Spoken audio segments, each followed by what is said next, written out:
BRS MLC కవితకు ఏది ఏమైనప్పటికీ మొత్తానికి తనకు బెయిల్ రావడం జరిగింది.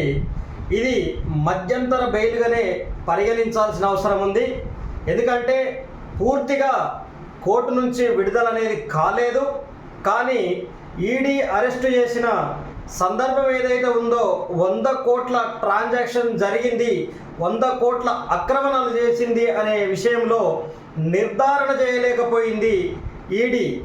కవిత విషయంలో సుమారుగా 5 నెలల 13 రోజుల తర్వాత ఈ కేసులో ట్రాన్సాక్షన్కి సంబంధించినటువంటి ఆధారాలు దొరకకపోవడంతో ఏమి చేయాలో తెలియని పరిస్థితిలో రెవెన్యూ కోర్టుకు, ఢిల్లీ రెవెన్యూ కోర్టుకు సుప్రీంకోర్టు బెయిల్ మంజూరు చేయడం జరిగింది.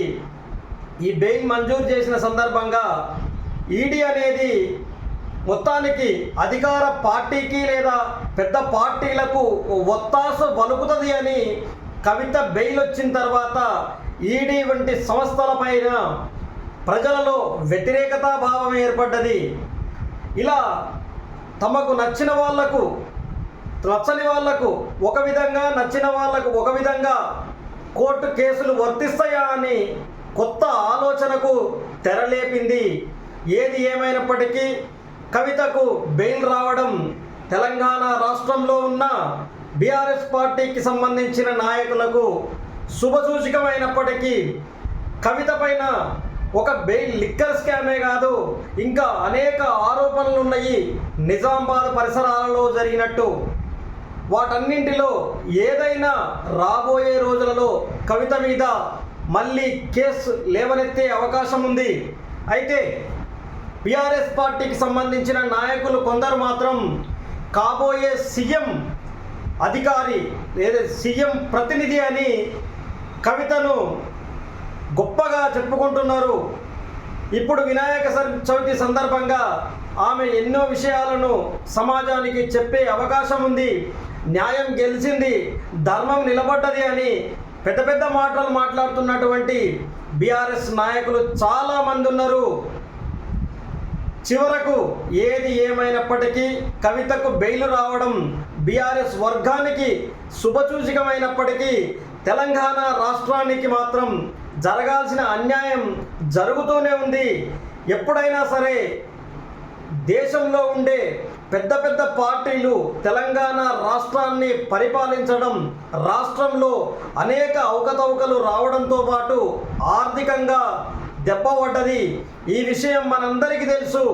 దీనికి కారణాలు లేకపోలేదు. కేసీఆర్ కూతురు కవిత, కేసీఆర్ కొడుకు కేటీఆర్, వీళ్ళిద్దరూ ఎన్నో అవినీతి ఆరోపణలు ఎదుర్కోవడం వల్ల అది బీఆర్ఎస్ పార్టీ బలాన్ని తగ్గించింది. కేసీఆర్ని ఫామ్ హౌస్లో ముఖ్యమంత్రిగా భావించడము తెలంగాణ ప్రజలు మొత్తానికి కేసీఆర్ పైన, కవిత పైన, హరీష్ రావు పైన, బీఆర్ఎస్ పార్టీకి సంబంధించిన నాయకుల పైన అనేక నేరారోపణలు ఉండడం వలన బీఆర్ఎస్ పార్టీ తెలంగాణ రాష్ట్రంలో ఉనికిని కోల్పోయింది. అధికారం నుంచి వైదొలగాల్సిన అవసరం వచ్చింది, వైదొలిగింది. ఇప్పుడు 9 నెలల వ్యవధిలో కాంగ్రెస్ పార్టీ, దేశీయ పార్టీ అయిన కాంగ్రెస్ పార్టీ పరిపాలనలో తెలంగాణ రాష్ట్రంలో ల్యాండ్ వాల్యూ అనేది విపరీతంగా పడిపోయింది. 100 కోట్ల ఎకరం విలువ ఉన్న భూమి ఖరీదు 50 కోట్లకు పడిపోయిందంటే మనం ఆలోచించవచ్చు. అనేక చోట్ల భూముల విలువలు గణనీయంగా పడిపోయినాయి. దీనికి కారణాలు లేకపోలేదు. తెలంగాణ రాష్ట్రంలో ప్రస్తుతం ఉన్న ముఖ్యమంత్రి తీసుకుంటున్న నిర్ణయాలలో గట్టితనం లేకపోవడము, గత ప్రభుత్వం ప్రతిపాదించిన ఫార్మాసిటీని రద్దు చేయడము, ఇప్పుడు కొత్తగా 4th సిటీ అనేది అక్కడ డెవలప్ చేస్తా అని చెప్పడము, దానికి సంబంధించిన ప్రణాళికలు, దానికి సంబంధించిన డిపిఆర్ విధి విధానాలన్నీ ప్రజలలోకి తేకపోవడం వల్ల బీఆర్ఎస్ సంబంధించిన నాయకులు ఇలా అవినీతి ఆరోపణలు కోల్పోవడం వలన తెలంగాణ సమాజం అనేది చాలా వరకు ఆర్థికంగా దెబ్బతీయబడ్డది.